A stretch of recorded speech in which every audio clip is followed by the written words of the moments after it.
ముస్లింలందరూ ఉగ్రవాదులు అని నేను చెప్పను, కానీ ఎంతమంది ఉగ్రవాదులు ఉన్నారు వాళ్ళందరూ కూడా ముస్లింలు అని మీరు చెప్పారు.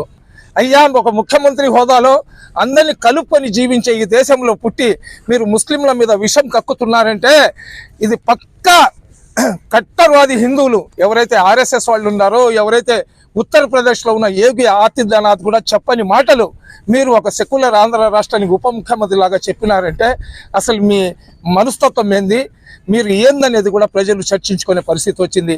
దయచేసి పవన్ కళ్యాణ్ గారు మీరు చేసిన వ్యాఖ్యలకు ఉపసంహరించుకోవాలా.